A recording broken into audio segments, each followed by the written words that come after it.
Hello बच्चों, तो कैसे हैं आप लोग। मैं तो अच्छा हूं भाई। उम्मीद करता हूं कि आप भी अच्छे होंगे। तो आज हम आपके लिए इलेक्ट्रोस्टैटिक्स का लेक्चर नंबर 7 लेकर के आए हैं। आज का टॉपिक बहुत ज़्यादा इम्पोर्टेंट है। आज का जो टॉपिक है उस टॉपिक का नाम कूलम्ब का नियम है, कूलम्ब्स लॉ है, जो कि बहुत ज़्यादा इम्पोर्टेंट है। तो चलते हैं हम लोग कूलम्ब्स का नियम स्टार्ट करने।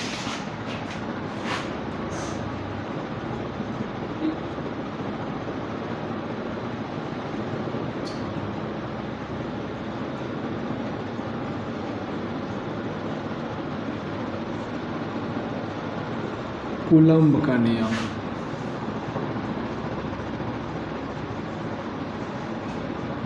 Coulomb's law. तो आज हम लोग कूलम्ब्स लॉ पढ़ेंगे।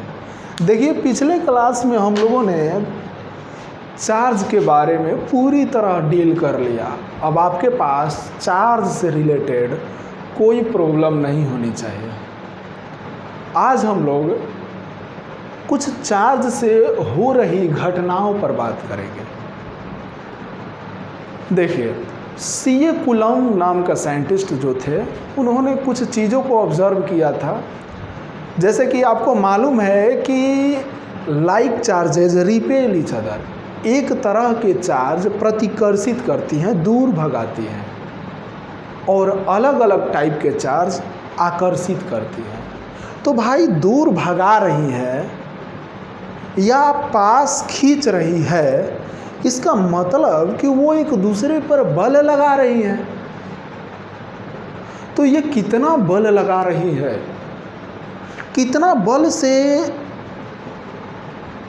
दोनों चार्ज एक दूसरे से आकर्षित हो रही हैं, या कितना बल से दोनों चार्ज एक दूसरे से प्रतिकर्षित दूर भाग रही हैं, इस बात को समझने के लिए कि कितना फोर्स लग रहा है, कितना बल लग रहा है, कूलम्ब साहब ने कुछ नियम सजेस्ट किए, और उन्होंने जो नियम दिया उसी को कूलम्ब का नियम बोलते हैं, या कूलम्ब फोर्सेस। आगे पढ़ेंगे। चलिए देखिए, कूलम्ब साहब बोले कि देखिए, दो स्थिर चार्ज हैं, स्थिर रुके हुए चार्ज, और वो चार्ज बहुत छोटे हैं, पॉइंट चार्ज हैं, बड़ा चार्ज नहीं।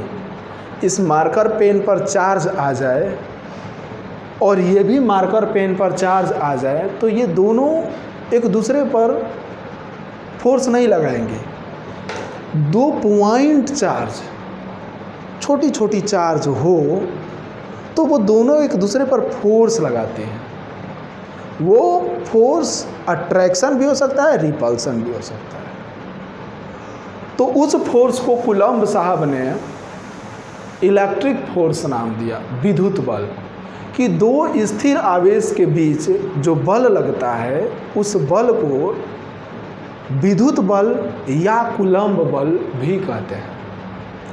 तो ये भाई, कूलम्ब बल कितना होता है, विद्युत बल कितना होता है, इसका मान निकालने के लिए कूलम्ब साहब ने दो नियम सजेस्ट किया। कौन सा नियम और कैसे नियम सजेस्ट किया, देखते हैं। देखो भाई, कूलम्ब साहब ने बोला कि मान लीजिए यहाँ पर एक कोई पॉइंट चार्ज है, बिंदुत्व आवेश है, जिसका वैल्यू Q1 है, और एक यहाँ पर कोई बिंदु आवेश है जिसका मान Q2 है, और ये दोनों आवेश आपस में कुछ दूरी पर रखे गए हैं। मान लीजिए ये आपस में r दूरी पर रखे गए हैं। दो आवेश है, एक ये और एक ये,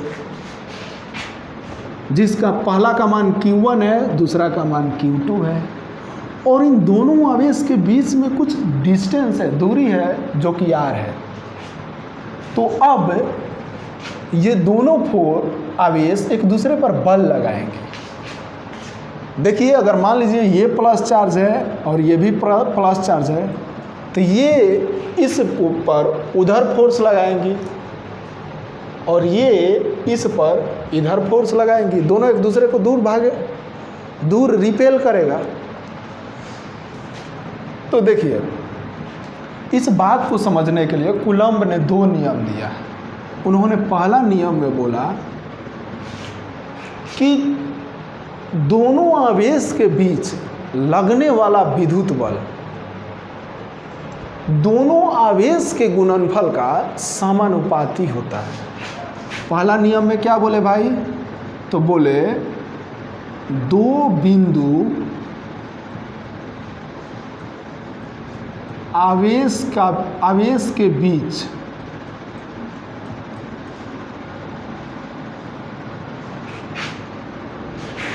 लगने वाले विद्युत बल दोनों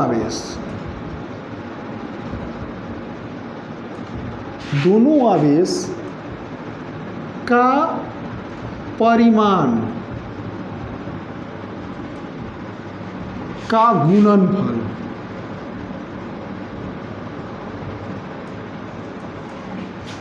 गुणनफल का समानुपाती होता है। समानुपाती होता है यानी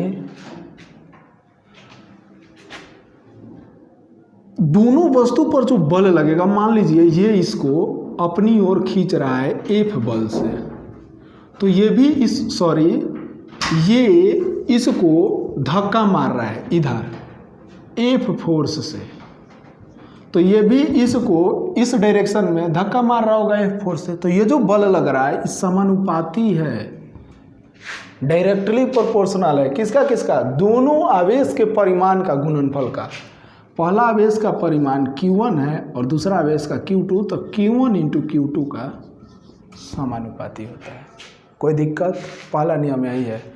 कूलम्ब का फर्स्ट नियम यही है कि दो बिंदु आवेश के बीच लगने वाला विद्युत बल दोनों आवेश का परिमाण का गुणनफल का समानुपाती होता है। F समानुपाती Q1 Q2। दूसरा नियम देखिए क्या बोलता है। दूसरा नियम बोलता है कि दो बिंदु आवेश के बीच लगने वाला विद्युत बल दोनों बिंदु आवेश के बीच का दूरी के वर्ग का व्युत क्रमानुपाती है। दो बिंदु आवेश के बीच के दूरी r है, इस r के वर्ग का व्युत क्रमानुपाती होता है। यानी दो बिंदु आवेश के बीच का दूरी का वर्ग का, दो बिंदु आवेश के बीच का दूरी का वर्ग का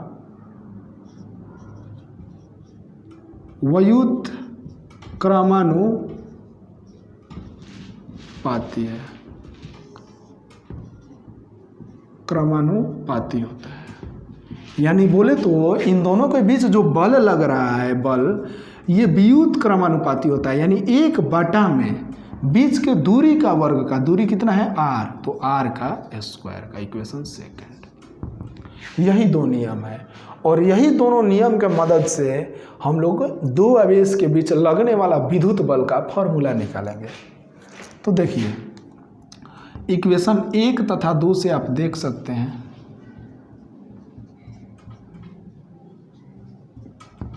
F समानुपाती ऊपर में Q1 Q2 बटा में नीचे में r², तो r²। F जब ये समानुपाती का चिन्ह हटेगा तो इक्वल टू आपने मन से नियतांक आता है, नियतांक को हम K से लिख रहे हैं।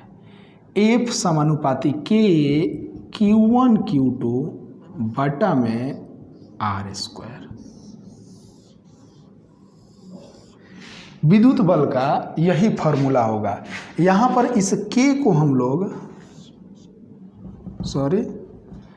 जहाँ K जो है क्या है, के को हम लोग बोलते हैं कूलम्ब नियतांक। कूलम्ब नियतांक। तो आप इस बात को समझ रहे होंगे कि दो बिंदु आवेश के बीच लगने वाला विद्युत बल दोनों आवेश के गुणनफल का समानुपाती होता है। दो बिंदु आवेश के बीच का दूरी के वर्ग का व्युत्क्रमानुपाती होता है। ये दोनों को चले तो F = KQ1Q2/R²। अब देखिए बात यहाँ पर यह है कि ये जो वैल्यू है K, इसी पर पूरा गेम निर्भर करता है। यही चीज़ों को थोड़ा सा समझना होगा और थोड़ा धीरज रखना होगा। तो इस K को हम लोग समझने चलते हैं। इस K को समझने के लिए अब तो जगह नहीं है, इसलिए मिटा रहे हैं। आप वीडियो पॉज करके नोट कर सकते हैं।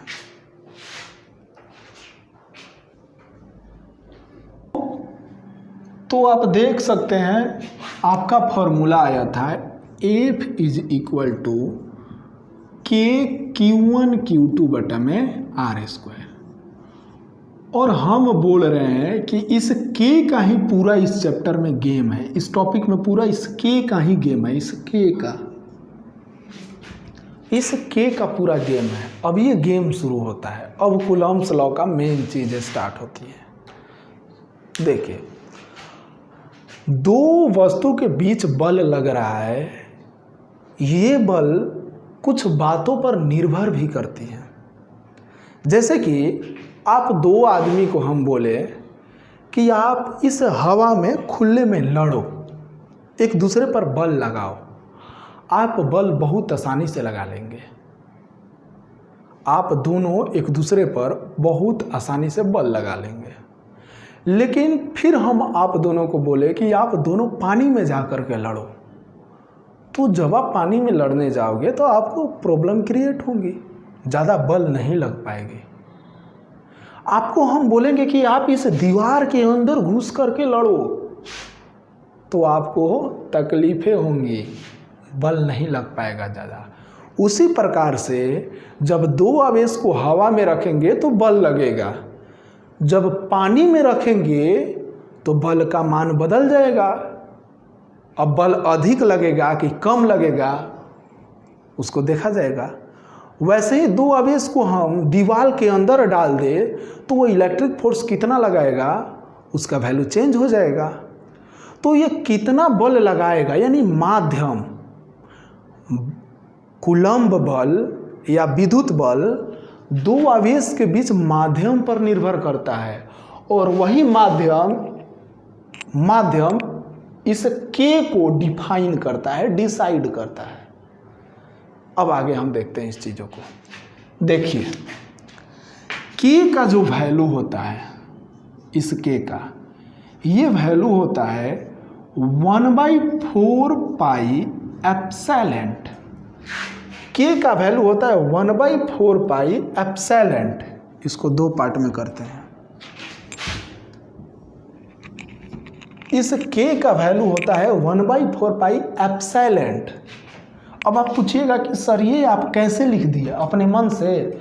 तो नहीं, आपको वेट करना पड़ेगा चीज़ों को समझने के लिए। वेट कीजिए, जब इस कूलम्ब्स लॉ को अच्छी तरह से डिफाइन कर लेंगे तो इस K को समझने चलेंगे, इस एप्सिलॉन को समझने चलेंगे। अभी आप केवल देखते रहिए। देखिए यहाँ पर ये टर्म एप्सिलॉन हमने यूज किया, ठीक है। तो अभी ये आप सोच रहे होंगे कि ये एप्सिलॉन क्या है, सब कुछ बताएंगे। थोड़ा सा आप धीरज रखिए। धीरज तो रखना पड़ेगा यार। छोटी छोटी चीज़, बड़ी बड़ी चीज़ों को जीतने के लिए धीरज रखना पड़ता है। धीरज आपके अंदर होना चाहिए। आप धीरज रखिए, धैर्य रखिए, चीज़ें समझ में आएंगी। आएंगी नहीं तो जाएंगी कहाँ? अरे हम हैं ना, कहाँ जाएगा? कहीं नहीं जाएगा। तो K = 1/4 पाई एप्सिलॉन। देखिए यहाँ पर टर्म हम 3 टर्म यूज करेंगे।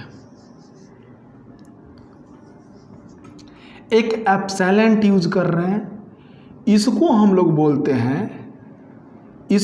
बोलते हैं माध्यम का विद्युतशीलता, विद्युतशीलता, एप्सिलॉन को माध्यम का विद्युतशीलता बोलते हैं, यानी अंग्रेजी बोले तो परमिटिविटी ऑफ मीडियम। अब देखिए, अब एक वर्ड हम आगे चल के यूज करेंगे, एप्सिलॉन नॉट। इसको बोलेंगे निर्वात का विद्युतशीलता, निर्वात का विद्युतशीलता। अंग्रेजी बोले तो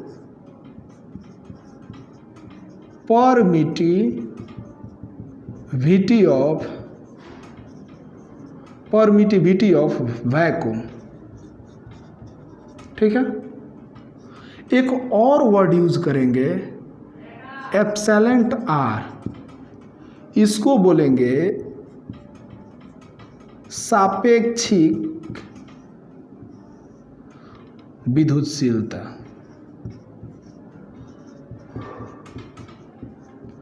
इन तीनों चीजों के बारे में हम कंप्लीटली आपको डिस्क्राइब करेंगे। रिलेटिव परमिटिविटी, ठीक है। ये तीन टर्म है, एप्सिलॉन माध्यम का विद्युतशीलता, एप्सिलॉन नॉट निर्वात का विद्युतशीलता, एप्सिलॉन आर सापेक्षिक विद्युतशीलता। अब देखिए, जब k is equal to 1/4 pi epsilon not formula होता है,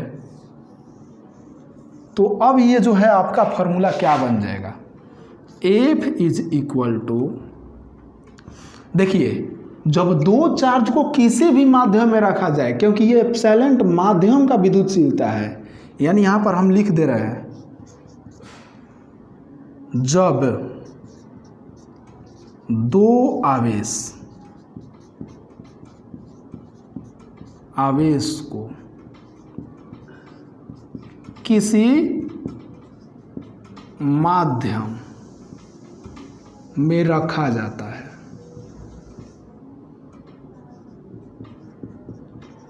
ठीक है, किसी भी माध्यम में रखा जाए, हवा में, पानी में, आग में, दीवार में, कहीं भी, तो उस केस में F is equal to formula क्या हो जाएगा आप देख सकते हैं, K के जगह पर 1/4 pi epsilon not, 1/4 pi epsilon Q1 Q2 बटा में R square, 1/4 pi epsilon Q1 Q2 बटा में R स्क्वायर। ये किसी भी मीडियम में फॉर्मूला काम करेगा। अब देखिए, अब इससे आगे हम लोग आते हैं, देखिए इधर एक फॉर्मूला हम लोग आगे चल के पढ़ेंगे, बस तुरंत पढ़ेंगे, epsilon is equal to epsilon not into epsilon r होता है।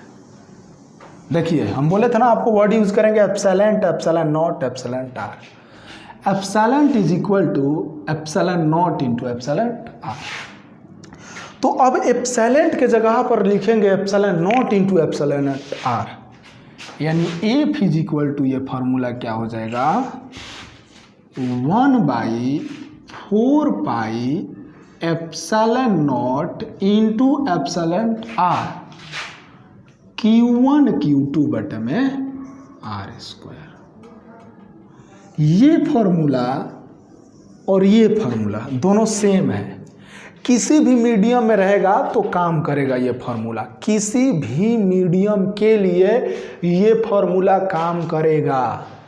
कोई भी क्वेश्चन आए आप इस फार्मूला पर रखिए, झट से बनेगा। फॉर एनी मीडियम,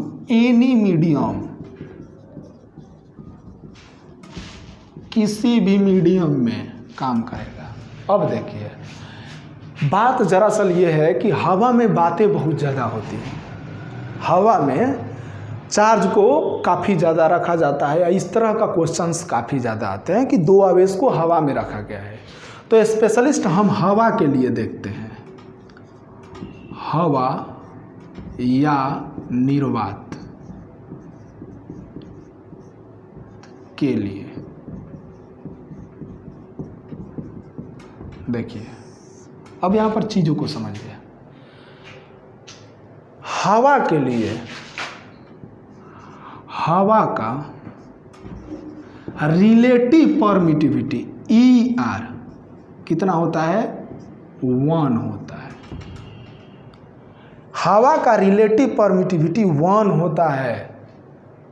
सापेक्षिक विद्युतशीलता 1 होता है। ये चीज़ें आपको क्वेश्चन में दिया रहेगा। पानी रहेगा तो पानी का अपेक्षिक विद्युतशीलता दिया रहेगा, धातु रहेगा तो धातु का सापेक्षिक विद्युतशीलता आपको दिया रहेगा। ये सब दिया रहेगा, एक जगह हम आपको नोट कराएंगे, टेंशन लेने की जरूरत नहीं है। हवा का तो देखिए F इज इक्वल टू 1 बटा में फॉर्मूला होता है 4 pi epsilon not into epsilon tar Q1 Q2 बटा में R स्क्वायर। चूंकि ER हवा का 1 है तो F is equal to 1 by 4 pi epsilon not. ER के जगह पर 1 है तो 1 रखना पड़ेगा, Q1 Q2 बटा में R स्क्वायर। तो ये जब F हटे ER के जगह पर 1 तो मेन फार्मूला क्या आ जाएगा हवा के लिए? F एयर, यानी हवा में जब दो चार्ज को रखा जाएगा तो फॉर्मूला होगा 1 by 4 pi epsilon not into Q1 Q2 अब बटा में R स्क्वायर। यही आपको दो चार्ज जब हवा में रहता है तो उसके लिए फॉर्मूला हो गया। यानी दो चार्ज को जब हम हवा में रखते हैं तो उसके लिए formula 1/4 P epsilon not Q1 Q2 बटा में R स्क्वायर। तो ये जो फॉर्मूला है आपका F r is equal to 1/4 pi epsilon not Q1 Q2 बटा में R स्क्वायर। इसी फॉर्मूला के मदद से हम लोग दो चार्ज को कुछ दूरी पर हवा में जब रखा जाएगा तो आराम से निकाल सकते हैं। ठीक है, 1/4 pi epsilon not Q1 Q2 बटा में R स्क्वायर। बहुत इंपॉर्टेंट फार्मूला है, हर जगह आपको काम करेंगे। ठीक है, तो इसी को तो कूलम्ब्स लॉ बोलते हैं। कूलम्ब्स लॉ हम लोग इसी को बोलते हैं। इस 1/4 पाई एप्सिलॉन नॉट का वैल्यू 9 इंटू 10⁹ होता है। लेकिन ये कैसे होता है ये सभी चीज़ों को हम लोग देखेंगे।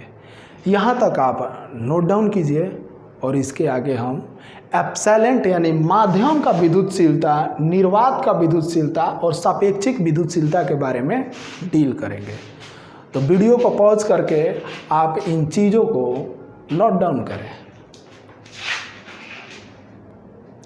तो एप्सिलॉन नॉट के बारे में हम लोग डील करने चलते हैं। एप्सिलेंट देखिए, आपका बोले तो टॉपिक का जो नेमिंग रहेगा, टॉपिक का जो नाम रहेगा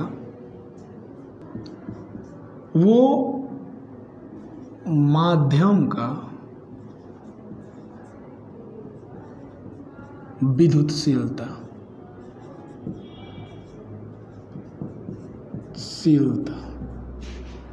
यानी बोले तो परमिटिविटी ऑफ मीडियम, इसको हम लोग एप्सिलेंट से लिखते हैं, एप्सिलेंट से लिखते हैं। अब इसके बारे में डील करने चलते हैं। तो कूलम्ब्स लॉ को समझने के लिए इन सारी चीज़ों की ज़रूरत पड़ेंगी, बहुत अच्छे से ज़रूरत पड़ेंगे। देखो, चीज़ों को समझना है भाई। आप फिजिक्स का स्टूडेंट हो, फिजिक्स बोलते किसको है? अरे जो दिखाई नहीं देता है उसी चीज़ों को तो समझना फिजिक्स कहलाता है। जो सब कुछ, ये सब सारी चीज़ें दिखाई नहीं दे रही हैं, यही सब चीज़ों को समझना है, फील करना है। तो चलते हैं। देखो, वीडियो जो है ना लंबा हो जाता है, कितना भी शॉर्ट करने का कोशिश करता हूँ लंबा हो जाता है। तो आप इंग्लिश मीडियम वाले जो भी स्टूडेंट है थोड़ा बहुत मैनेज करेंगे, हिंदी मीडियम के लिए सफिशिएंट है। चलिए देखिए, देखो एप्सिलॉन किसको बोलते हैं। अब आप सोचो, हम जो बात बोल रहे हैं उसको सोचो। जैसे कि दो चार्ज्ड बॉडी है, ये दो चार्ज्ड बॉडी है, ये चार्ज्ड प्लस है और ये चार्ज्ड माइनस है।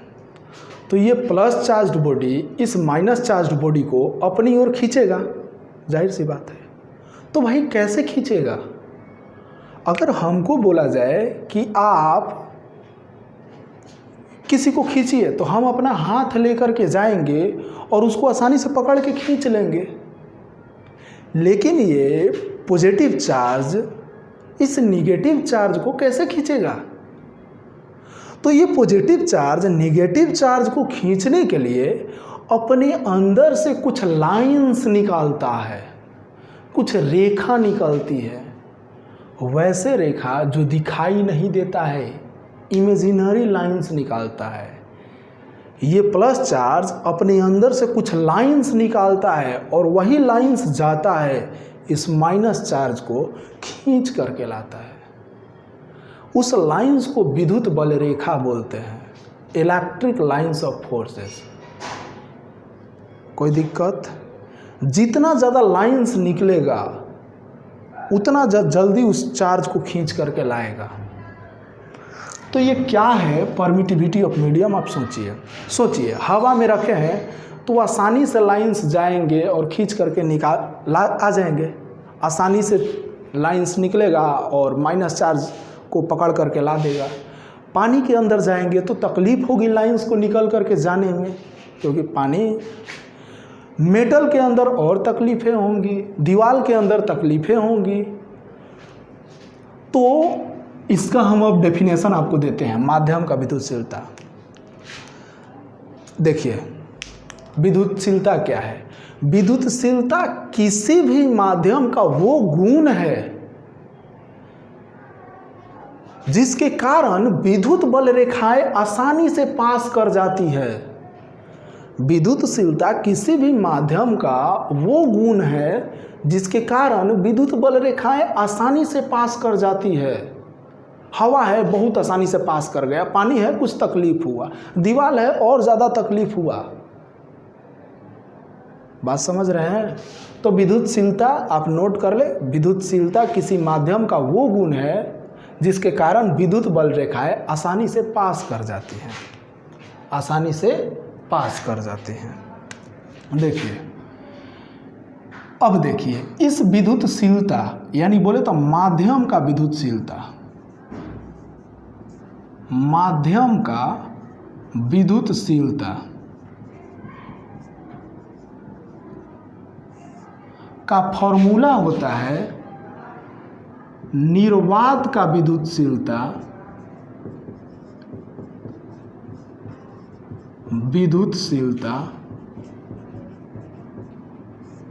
Into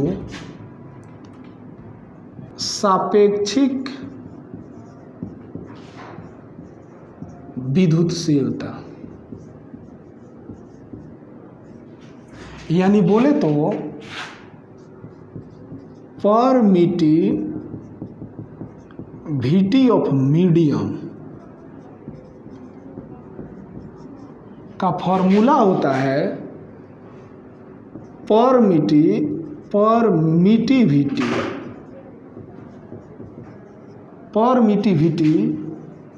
of vacuum into relative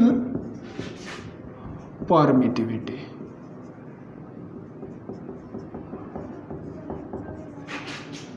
यानी परमिटिविटी ऑफ मीडियम को एप्सिलॉन से लिखते हैं is equal to permittivity of vacuum यानी epsilon not into epsilon R. ये आपको एक फॉर्मूला मिलता है। इस फॉर्मूला में एप्सिलॉन नॉट का वैल्यू जो होता है ये सबको मालूम है। Permittivity of vacuum epsilon not जो होता है इसका वैल्यू 1 होता है क्योंकि एयर का है। ठीक है, सॉरी एयर का रिलेटिव परमिटिविटी 1 होता है। सबको हम एक जगह नोट करेंगे। हम सभी इन सारी चीज़ों को एक जगह हम लोग नोट करेंगे, लेकिन उससे पहले बहुत सारी बातें हैं, उन बातों को देखेंगे। तो epsilon is equal to epsilon not into epsilon r formula होता है। कोई दिक्कत? कोई दिक्कत नहीं। अब देखिए, अब हम लोग जा रहे हैं देखने आपका इस एप्सिलॉन का वैल्यू कितना होता है या एप्सिलॉन नॉट का वैल्यू कितना होता है। यानी अब आपका हेडिंग रहने लगा एप्सिलॉन नॉट का मान, एप्सिलॉन नॉट का मान। एग्जाम में पूछता है वैल्यू ऑफ एप्सिलॉन नॉट। यह एप्सिलॉन नॉट के बारे में हम लोग पढ़ने चले। अब निर्वात का विद्युतशीलता के बारे में हम लोग पढ़ने चले। ठीक है, देखो बात यह है ना कि ऑनलाइन क्लास में किसके सामने हंस सकते हैं यार।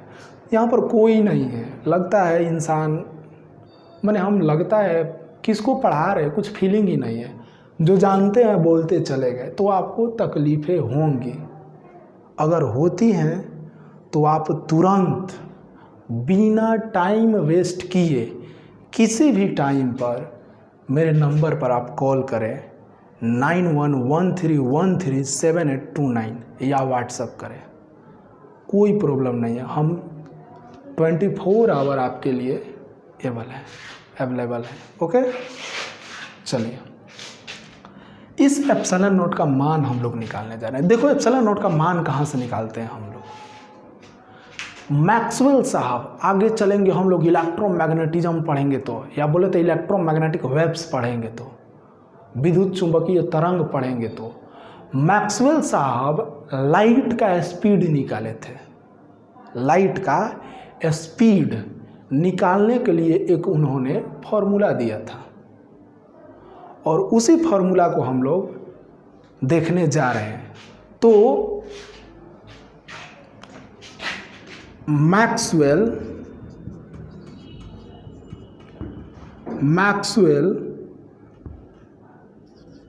वेव थ्योरी के अनुसार, मैक्सवेल वेव थ्योरी के अनुसार उन्होंने फॉर्मूला दिया कि C naught is equal to 1/√अंडर mu not into epsilon naught. Mu not into epsilon naught. आप सोच रहे होंगे ये लाइट का स्पीड निकालने के लिए फार्मूला है। लाइट का स्पीड, इसी फार्मूला पर म्यू नॉट और एप्सिलॉन नॉट का वैल्यू रखिएगा तो लाइट का स्पीड आ जाता है 3 लाख किलोमीटर पर सेकेंड। तो देखते हैं हम यहाँ पर, देखिए यहाँ पर चीज़ें क्या क्या हैं। ये C नॉट जो है प्रकाश का वेग है, प्रकाश का वेग। ये म्यू नॉट जो है माध्यम का चुंबकशीलता है, या बोले तो निर्वात है तो निर्वात का चुंबकशीलता,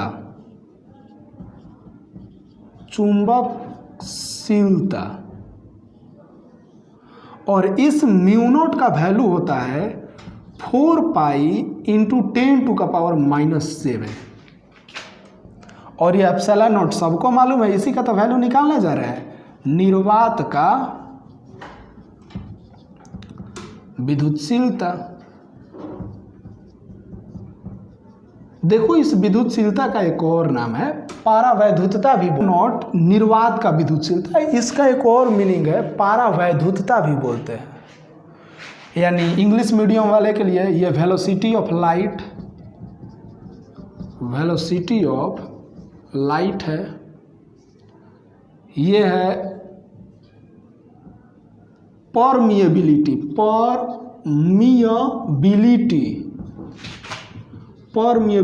ऑफ मीडियम। और ये तो जानते हैं आप लोग परमिटिविटी ऑफ मीडियम। देखिए आप इन चीज़ों को समझ रहे हैं। C नॉट लाइट का स्पीड है, 1 तो आप जानते हैं, root under mu not permeability of medium, permeability of vacuum, निर्वात का चुंबकशीलता। भाई ये जो यूनिवर्स है ना, ये जो ब्रह्मांड आपको दिखाई दे रहा है, ये सब, इस सब में विद्युत क्षेत्र है चारों ओर चुंबकीय क्षेत्र है। विद्युत क्षेत्र है इसलिए विद्युतशीलता, चुंबकीय क्षेत्र है इसलिए चुंबकशीलता। सब कुछ समझ में आएगा, सब कुछ समझ में आएगा, लेकिन ये कब आएगा? जब हम लोग विद्युत चुंबकीय तरंग में चलेंगे, इलेक्ट्रोमैग्नेटिक वेव्स में चलेंगे, तब समझ में आएगा। वहाँ से कुछ बातों को उठाए हैं, क्योंकि हमको वैल्यू लिखना है। कोई भी चीज़ हम डायरेक्ट नहीं लिखेंगे, हमको वैल्यू निकालना है, इसलिए चीज़ों को लिखे हैं। ठीक है, तो अब देखिए, अब हम क्या करेंगे वैल्यू निकालने के लिए? स्क्वायरिंग बोथ साइड, इन दोनों तरफ वर्ग करें, दोनों तरफ वर्ग करें। स्क्वायर करो बाबू, सी नोट का स्क्वायर इज इक्वल टू 1 का स्क्वायर 1, अब बटा में इसका स्क्वायर करेंगे तो क्या होगा? Mu naught into epsilon not. कोई दिक्कत? कोई दिक्कत नहीं। इस एप्सिलॉन नॉट को का वैल्यू निकालना है, तो इस एप्सिलॉन नॉट को इक्वल टू के एक तरफ, बाकी सबको एक तरफ। चलो इसको ले आओ इधर, तो epsilon not is equal to 1 by, c not इधर आ जाएगा, तो mu not into c not, mu not into c not का स्क्वायर। तो epsilon not is equal to 1 by mu not. Mu not का वैल्यू क्या होता है? देखो यहाँ पर लिखवाए हैं 4 पाई इंटू 10⁻⁻⁷।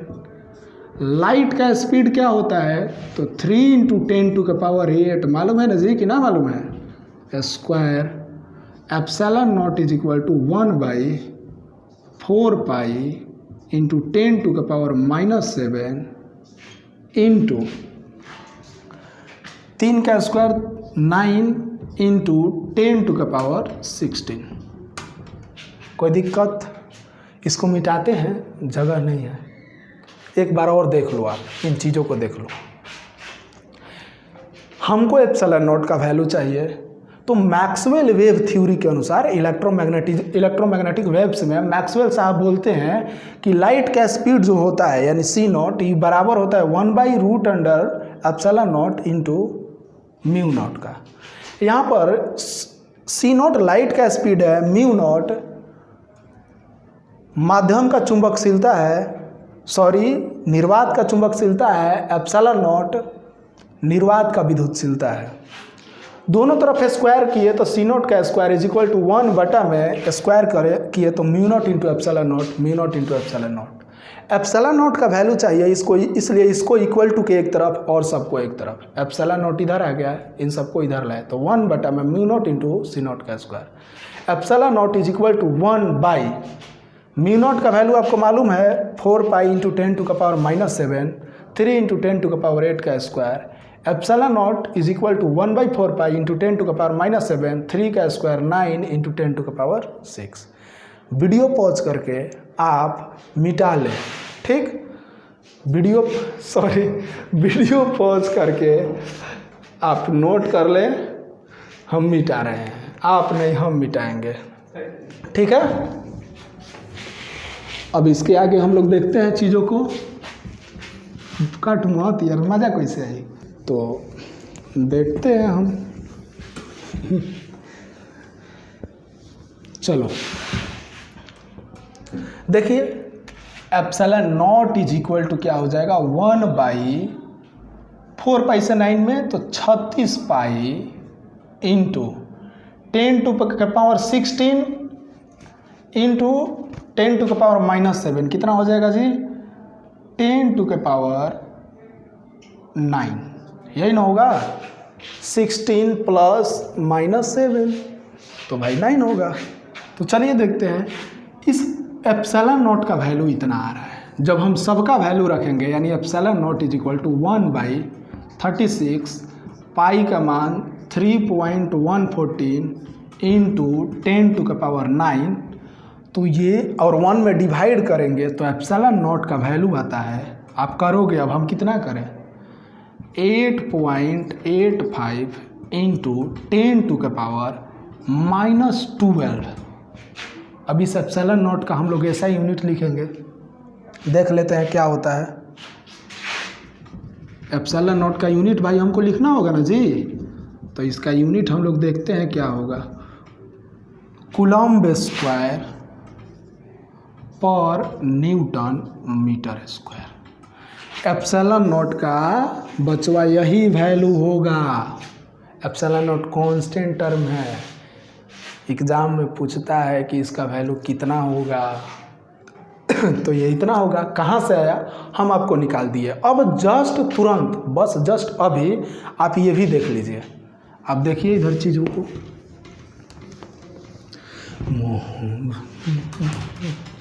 चलिए देखिए, देखते हैं। देखिए के का वैल्यू क्या होता है, वैल्यू ऑफ के, ये जो कूलम्ब कांस्टेंट था, वैल्यू ऑफ कूलम्ब कांस्टेंट के ना जी, बोले तो कूलम्ब नियतांक,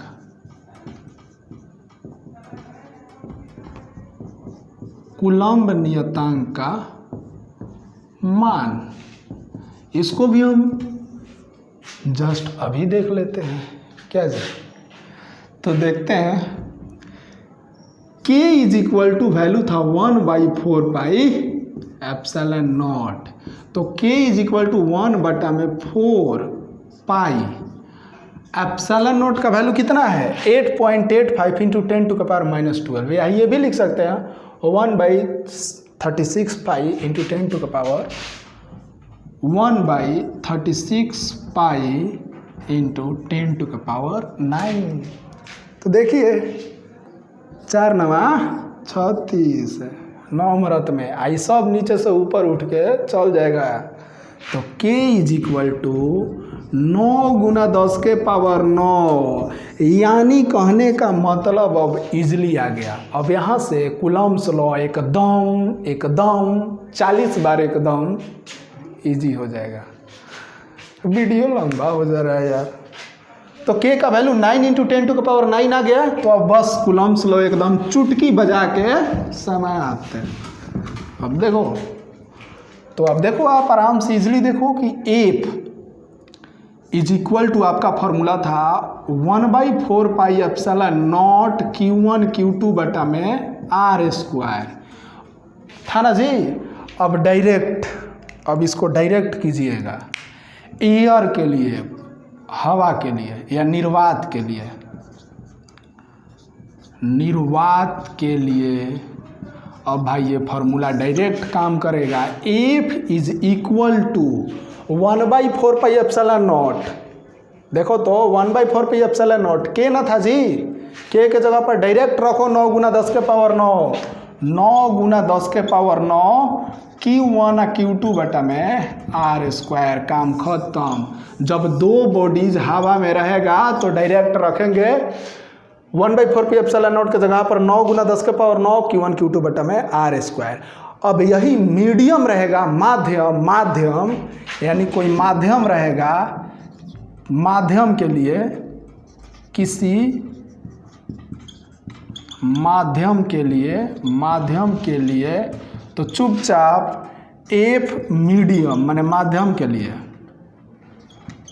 फॉर्मूला लगाएंगे 1/4 पाई एप्सिलॉन नॉट के जगह पर क्या लिख देंगे 9 इंटू 10⁹, अब बटा में रिलेटिव परमिटिविटी Q1 Q2 बटा में R²।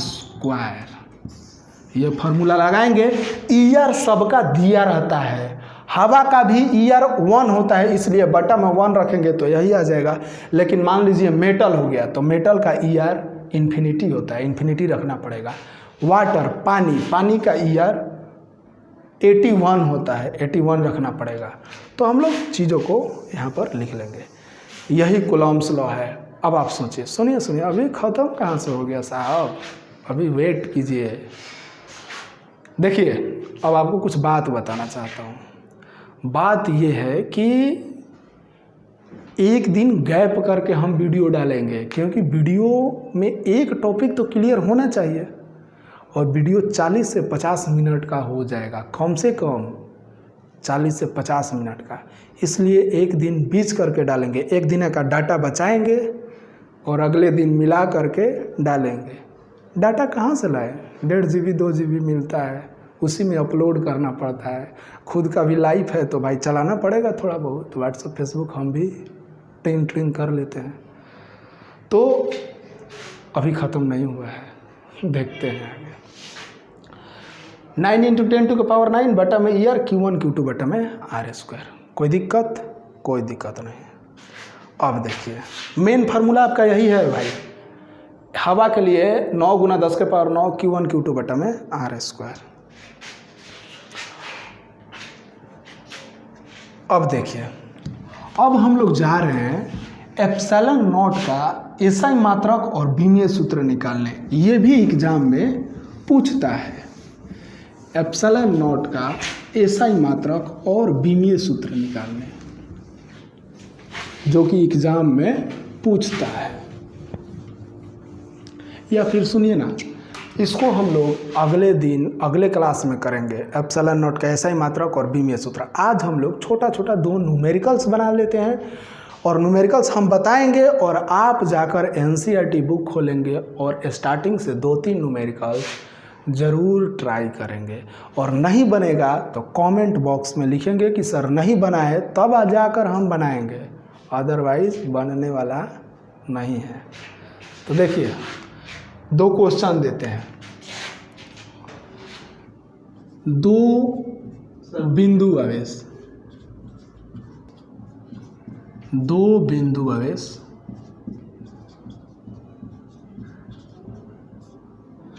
2 माइक्रोकूलम्ब एंड 4 माइक्रोकूलम्ब एक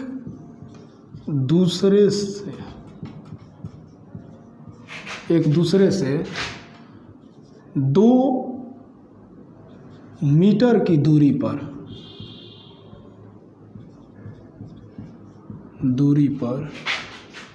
स्थित है।